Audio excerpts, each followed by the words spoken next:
that no setback is going to stop me from achieving my goals.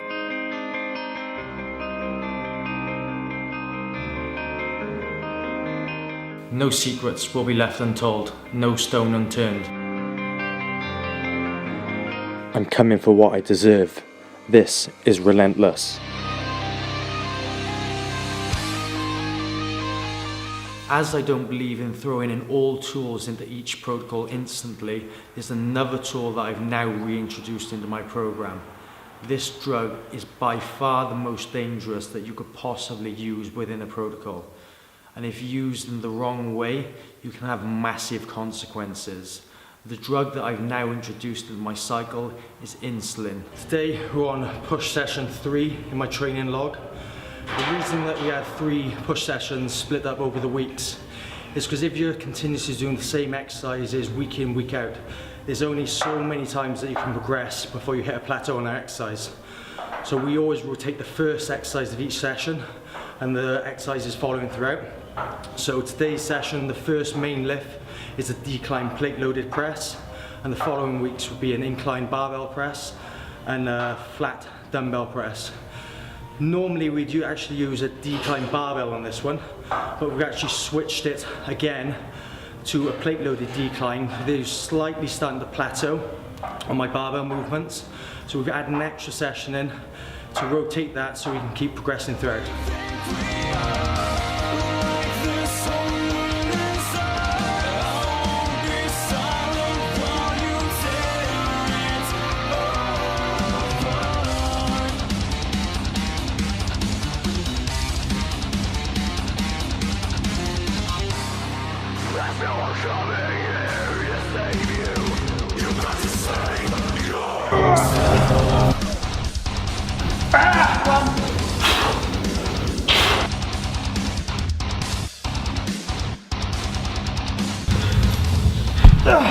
I've recently changed the way I perform my dumbbell front raise now. Previously I'd always do it standing, and I was always focused on progression is key. But what I found by following my logbook, even though I was progressing the weight, my form started going out the window, and a lot of the movement was coming from my lower back to swing the exercise up. So this is when you need to take note. The progression isn't always the key unless the form is really strict on it. So now I've swapped these over to a seated raise, lowered the weight quite considerably, but the contraction of the muscle is far greater. Overall, the protocols that I've talked about over the series, this is by far the most serious topic that I've talked about. This is a subject that you cannot mess about with at all, and if you get it wrong, it has massive consequences. When a bodybuilder takes in super physiological dosages of exogenous insulin, the main reason for this is to enhance the amount of carbohydrates stored within the muscle. I'm currently using a pre and post workout protocol with my insulin use. I'll take in 10 units pre-workout, 1 hour before I train, and another 8 units immediately after I train.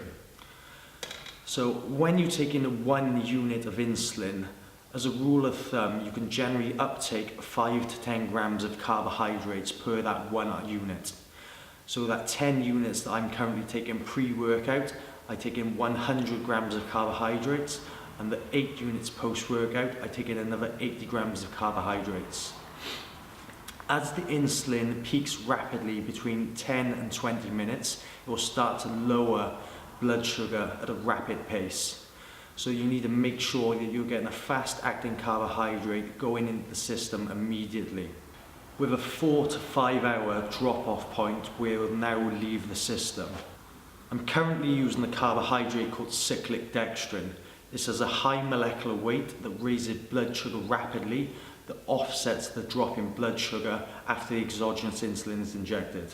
To gain the maximal benefits when taking exogenous insulin and cyclic dextrin, I also combine this with a number of supplements to uptake at the same time. So I currently use creatine monohydrate, branched chain amino acids, essential amino acids, and citrulline malate.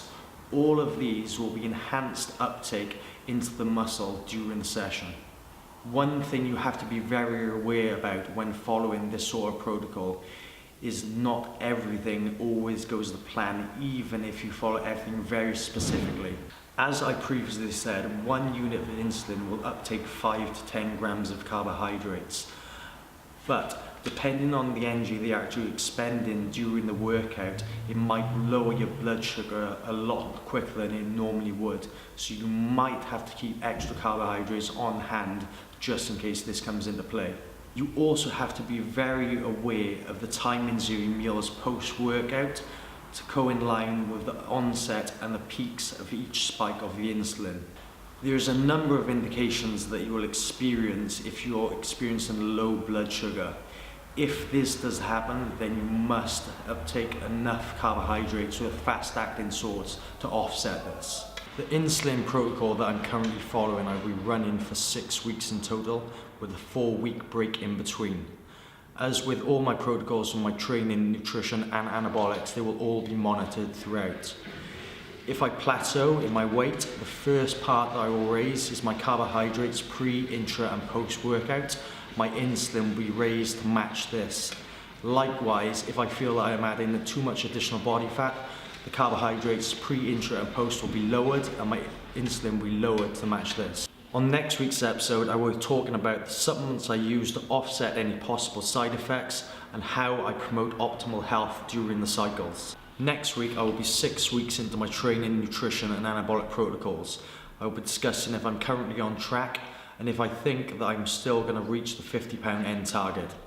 Depending on the results that come back from next week, I will also be looking into how I will adjust the protocol if I'm not currently on target and what we will do to move forward on this process.